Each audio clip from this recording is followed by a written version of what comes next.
राजधानी लखनऊ के खनिज भवन में मंगलवार को लगी आग पर सवाल उठने लगे हैं। आग की वजह से कई अहम दस्तावेज जलकर खाक हो चुके हैं। सवाल ये कि क्या खनन घोटाले की जांच को प्रभावित करने के लिए आग लगाने की साजिश रची गई या फिर ये आगजनी महज एक हादसा था। इन सवालों का आज जवाब तलाशने के लिए एसटीएफ ने खनिज विभाग के 6 कमरे सील कर दिए हैं।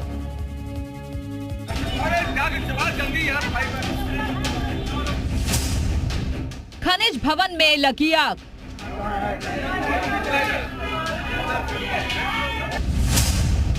हादसा या कोई बड़ी साजिश? सवाल उठने लगे हैं कि क्या ये हादसा था या सोची समझी साजिश। आग की भेंट चढ़े दस्तावेज।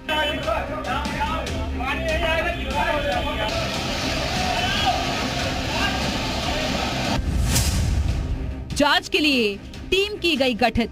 एसटीएफ ने निदेशालय में लगे सीसीटीवी कैमरे के जो फुटेज हैं उनको अपने कब्जे में ले लिया है। लखनऊ के गोखले रोड पर मौजूद खनिज भवन में मंगलवार को भीषण आग लगी।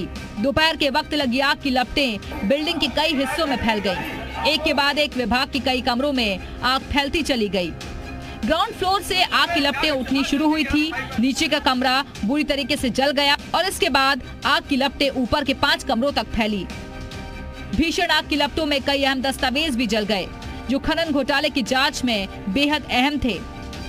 कई मशीनें आग की चपेट में आकर राख हो गईं। तबादले से जुड़ी फाइलें भी जलकर राख हो गईं। सामने का जो एरिया है वहीं पर ये पूरी घटना हुई थी। मंगलवार को आग लगी थी और ये आग की लपटें फर्स्ट फ्लोर तक पहुंची थी और फर्स्ट फ्लोर के करीब 6 कमरों में आग पहुंची थी। ऐसे में जो तमाम दस्तावेज जले हैं उनमें ये बताया जा रहा है कि कुछ खनन घोटाले संबंधी भी दस्तावेज हो सकते हैं। अलमारियों के अंदर वो रखे हुए थे। ऐसे में कहीं ऐसा तो नहीं था कि जानबूझ के ये आग लगाई गई थी। इन सब तरह के सवालों के बीच में एसटीएफ अपनी जाँच कर रहा है।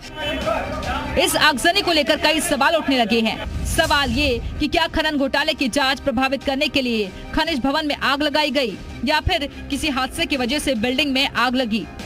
दमकल विभाग ने पहले कूड़े में आग लगने की वजह से हादसे का होना बताया था, लेकिन इस बात की पुष्टि नहीं हो पाई। इस पूरे मामले में जानबूझकर आग लगाने का मुकदमा हजरतगंज कोतवाली में दर्ज कराया गया है। सीनियर खनन अधिकारी ने अज्ञात पर ये केस दर्ज करवाया। इसी के बाद जांच के लिए एसटीएफ, लोकल पुलिस और फॉरेंसिक टीम मौके पर पहुंची। जांच के लिए सबूत इकट्ठा कर फॉरेंसिक जांच के लिए भेजा गया। साथ ही भवन को सील कर दिया गया है। बिल्डिंग में लगे सीसीटीवी कैमरों के फुटेज भी जांच के लिए भेज दिए गए हैं।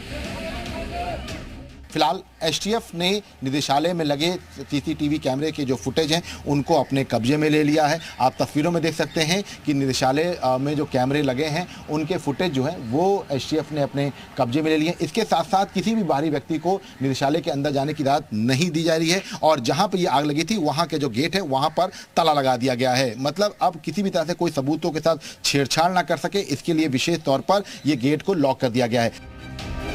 इस पूरे मामले में विभागीय स्तर पर भी जांच कमेटी बना दी गई है। ये कमेटी आग की वजह पता कर 2 दिन में अपनी रिपोर्ट सौंपेगी।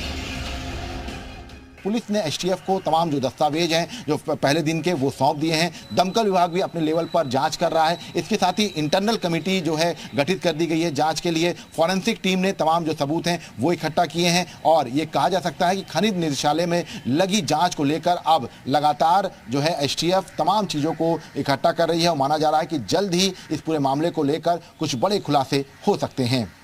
कैमरामैन रामबाला साथ विशाल लोगवंशी, जी मीडिया, लखनऊ।